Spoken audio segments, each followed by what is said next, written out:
अस्सलाम वालेकुम। तो क्या हाल है आपका। आज हम जिस गाड़ी के बारे में बात करेंगे वो सुजुकी पोटोहार है। जीप की कंडीशन काफ़ी साफ़ है और अच्छी है, लेकिन इसकी प्राइस इसके हिसाब से थोड़ी ज़्यादा लग रही है। वो आप खुद से बार्गेन करके कम भी करवा सकते हैं। आपको बताएंगे इसके हवाले से कि इसका मॉडल क्या है, कंसेप्शन क्या है, रजिस्ट्रेशन कहाँ किया है और कुछ मज़ीद तफसीलात। पर वीडियो शुरू करने से पहले अगर आपने चैनल को अभी तक सब्सक्राइब नहीं किया तो सब्सक्राइब करना ना भूलें। उसका फ़ायदा ये होगा कि जब भी इससे रिलेटेड कोई भी न्यू वीडियो आएगी तो उसका नोटिफिकेशन आपको मिल जाएगा और आप उस वीडियो को देख के उससे फ़ायदा उठा सकेंगे। तो यहाँ पर बात कर लेते हैं इसके मॉडल के हवाले से। तो सन 1996 का इसका मॉडल है। पेंट गाड़ी करवाई गई है दोबारा फ्रेश लुक के लिए। बाकी फ्यूल कंजप्शन की बात कर ली जाए तो डीजल पर ये चल रही है। और अगर रजिस्ट्रेशन के हवाले से आपको बताते चलें तो गाड़ी कराची के नंबर पर आपको रजिस्टर्ड देखने को मिलेगी।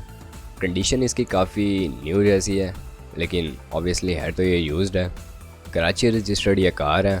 2000 सीसी इंजन है इसका। अगर इसके टायर्स की कंडीशन की बात कर ली जाए तो टायर्स काफ़ी साफ़ कंडीशन में है इसके। बॉडी की कंडीशन ओके है, फॉग लाइट्स लगी हुई हैं। बाकी जीप ओवरऑल काफ़ी साफ़ सुथरी है।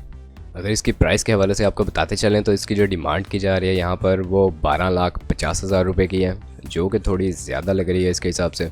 बाकी आप खुद से भी बार्गेन कर सकते हैं अगर आप इसे ख़रीदना चाहते हैं तो। उसका तरीका ये होगा कि डिस्क्रिप्शन में आपको कॉन्टैक्ट लिंक प्रोवाइड कर दिया गया है इस जीप के हवाले से। आप उसकी मदद से इसके ऑनर से डायरेक्ट रब्ता कर सकते हैं और जीप को ख़रीद सकते हैं। बाकी अगर वीडियो पसंद आई हो तो वीडियो को लाइक करना ना भूलें। चैनल को सब्सक्राइब नहीं किया तो सब्सक्राइब करना ना भूलें। आपसे मुलाकात होती है इंशाल्लाह नेक्स्ट वीडियो में। तब तक के लिए खुदा हाफिज़।